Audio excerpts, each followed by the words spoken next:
Hi, good morning, happy Sankranti.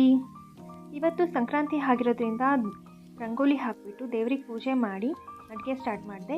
ದೇವ್ರ ನೈವೇದ್ಯಕ್ಕೆ ಅಂತ ನಾನು ಗೋಧಿ ಪಾಯಸನ ಮಾಡ್ತಾಯಿದ್ದೀನಿ. ತುಂಬಾ ರುಚಿಯಾಗಿ ಬಂದಿತ್ತು. ಗೋಧಿ ಪಾಯಸಕ್ಕೆ ಗೋಧಿನ ಒಂದು 3-4 ವಿಷಲ್ ಕೂಗಿಸ್ಕೊಂಡೆ. ಹಾಗೆ ಟಿಫನ್ಗೆ ಟೊಮೊಟೊ ಬಾತ್ನ ಸಹ ಮಾಡಿದ್ದೆ. ಬೆಲ್ಲನ ಈಗ ಕರಗಲಿಕ್ಕೆ ಅಂತ ಇಟ್ಬಿಟ್ಟು ಬೆಲ್ಲ ಕರಗಿದ ನಂತರ ನಾನು ಕಾಯಿ ಹಾಲನ್ನ ರೆಡಿ ಮಾಡ್ಕೊಳ್ತಾ ಇದ್ದೀನಿ. ಕಾಯಿ ಹಾಲನ್ನ ರೆಡಿ ಮಾಡ್ಕೊಂಡ್ಬಿಟ್ಟು ಗೋಧಿ ಪಾಯಸಕ್ಕೆ ಹಾಕಿದರೆ ತುಂಬ ರುಚಿಯಾಗಿರುತ್ತೆ. ಹಾಗಾಗಿ ಕಾಯಿ ಹಾಲನ್ನ ರೆಡಿ ಮಾಡ್ಕೊಳ್ತಾ ಇದ್ದೀನಿ. ಈಗ ನಾನು ಬೆಲ್ಲನ ಶೋಧಿಸ್ಕೊಂಡ್ಬಿಟ್ಟು ಗೋಧಿ ಇತ್ತಲ್ವ ಅದಕ್ಕೆ ಹಾಕ್ಕೊಂಡಿದ್ದೀನಿ. ಹಾಗೆ ಏಲಕ್ಕಿನೂ ಸಹ ಹಾಕ್ಕೊಂಡಿದ್ದೀನಿ. ಈಗ ತುಪ್ಪದಲ್ಲಿ ಡ್ರೈ ಫ್ರೂಟ್ಸ್ನ ಹುರಿದ್ಬಿಟ್ಟು ಹಾಕ್ತಾಯಿದ್ದೀನಿ. ಫೈನಲಿ ಗೋಧಿ ಪಾಯಸ ರೆಡಿ ಆಯಿತು. ತುಂಬಾ ರುಚಿಯಾಗಿತ್ತು. ಈ ವ್ಲಾಗ್ ನಿಮಗೆ ಇಷ್ಟ ಆಗಿದ್ದರೆ ಪ್ಲೀಸ್ ಸಬ್ಸ್ಕ್ರೈಬ್ ಮಾಡ್ಕೊಳ್ಳಿ, ಹಾಗೆ ಸಪೋರ್ಟ್ ಮಾಡಿ. Thank you.